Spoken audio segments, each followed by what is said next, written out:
त्यही पुराना कविताहरूको क्रममा आज चाहिँ धेरै पहिला लेखिएको भ्रष्टाचार कविता लेखिएको छ। अलिकति प्रसङ्ग दिँदाखेरि चाहिँ भ्रष्टाचार सुन्दा पनि कस्तो कस्तो लाग्ने, तर अब केही न केही हदसम्म चाहिँ हामी सबै नै चाहिँ भ्रष्टाचारका भागीदार छौँ जस्तो लाग्छ मलाई।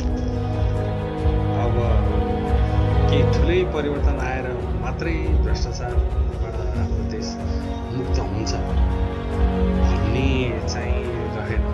स्विच अन गरेर भन्ने जस्तो होइन। यो चाहिँ सबैले आफ्नो आचरण चाहिँ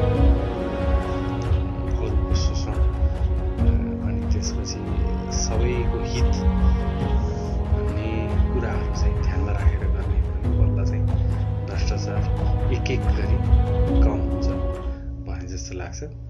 भ्रष्टाचारको उल्टो चाहिँ एकदम राम्रो शब्द छ है, फेरि सदाचार भनेर होइन। सो भ्रष्टाचारको धरहरा भत्काएर त्यही इट्टाले चाहिँ हामीले सदाचारको धरहरा बनाउनुपर्छ भन्ने भन्ने एउटा सन्देश सहित मैले चाहिँ अब यो कविता सुरु गरेँ। भ्रष्टाचार। नेपालमा भइरहेछ धेरै भ्रष्टाचार, नेपालमा भइरहेछ धेरै भ्रष्टाचार। यो त हो सरासर हामीमा अत्याचार, यो त हो सरासर हामीमा अत्याचार। हे नेपाली नबन भ्रष्टाचारी, भ्रष्टाचार गरी नबन अत्याचारी, भ्रष्टाचार गरी नबन अत्याचारी।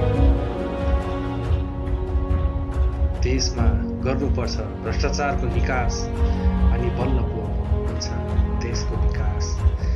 देशको भए विकास हुन्छ हाम्रो विकास, त्यसैले गर्नुपर्छ भ्रष्टाचारीको निकास, भ्रष्टाचारीको निकास। भ्रष्टाचार गराएमा भइन्छ हामी भ्रष्ट, भ्रष्टाचार गराएमा भइन्छ हामी भ्रष्ट। पार्न खोजेको छु मैले यही कुरा प्रष्ट, मरेर लानु छैन केही भ्रष्टाचार गरेको, अरूको रगत पसिना चुसेको। के यो भ्रष्टाचार छ राम्रो, के यो भ्रष्टाचार छ राम्रो? भन सत्य, राम्रो छैन भने यसको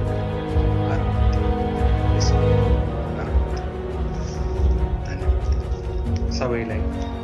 पुनः भ्रष्टाचार प्रति चाहिँ आफ्नो विरोध जनाउनुहोस्। भ्रष्टाचारको हिस्सा हुँदै हुनुहुन्छ भने ध्यान राख्नुहोस्,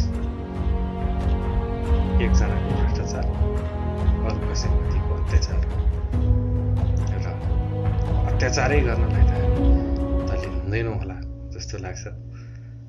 तर भ्रष्टाचार गर्न चाहिँ हामी हिचकिचाउने गरौँ र कसैले गरिरहेछ भने पनि उसलाई चाहिँ हिचकिचाउने सम्म चाहिँ बनाउनु प्रयास गरौँ।